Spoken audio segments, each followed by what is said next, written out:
Punked Nerd, but I believe today he's just going by Charles Ardinger.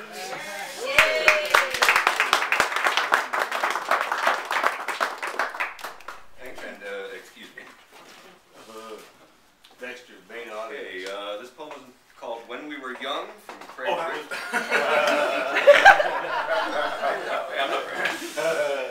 Oh, The name of this poem is Nearly. Nearly? Nearly. Wait for it. I said I say things to make things up. I write things down, I said, to keep them. What I said I wrote down in red ink like freed blood. I said I wrote this to remember. Am I reflexive when I'm bent over backwards to make that zero I'm always dreaming of? Was that a question? What are you pointing at? The window's made of matter you could pretend's not there. So what? The bird flies into that occupied space, gets its little skull crushed just the same.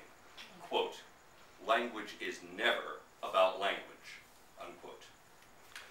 Push tongue up to mouth's warm ceiling, then open like screaming, then close throat with tongues back, lips irising also, pucker covering hollow, then widen, throat still shut, until nearly grinning, then flex tongue up for a seal. Language.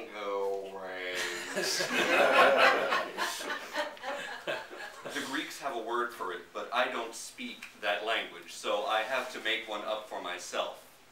Kung Fu.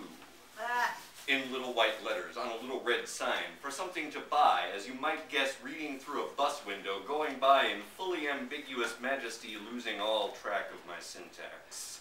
The Greeks could perhaps explain it in a sentence. A panting archaeologist may translate the design of, in white letters of water, utterly thawed, to complete illegibility for me when I vaguely try speech millennia later, describing nothing but confusion you share now like a dope. I hereby communicate a whole. Quote, the language of poetry naturally falls in with the language of power, unquote.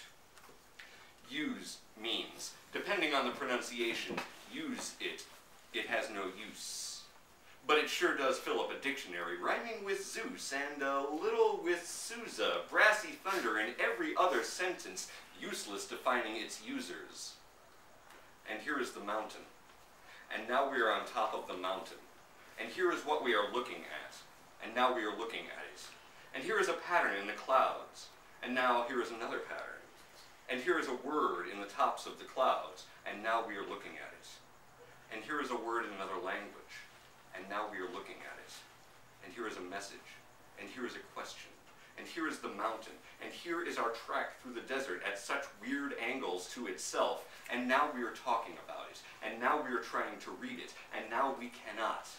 And now we cannot recognize the clouds or the mountain, and now we cannot recognize. And here we are not recognizing. And here we are drifting apart like dried clouds in thin air. And here we are now. Quote, I read most nights, and in winters go north, unquote. I cast my line into the ocean, a gray against the page-white sky, and ocean's all I get. Do you read me? Get it? Maybe A can make a signal B receives, picking up sympathetic vibrations to inspire a rescue mission to a becalmed sight. A says B, me, see, me, keep seeing me. Get me? B can make a recognizing gesture I accept. Its name is you. I recognize both in the bright sun. Quote, say, say, say what you want, but don't play games with my affection, unquote. See, the thing about Elsie Stevens, wife of Wallace, the modernist poet, is she hated poetry, couldn't stand it, especially not the stuff that used to come out of Wallace, the stuff that Wallace used to bleed like rainbows. But she loved him like real air loves actual fire. So now they're alive together. Both names, Wallace and Elsie Stevens, can sing at least one meaning nobody read in a storybook. And here we are, throwing wreaths across the canyon. With strings attached, we catch and shake and hopefully decipher vibrations, believing in each other beyond the phantom evidence I said we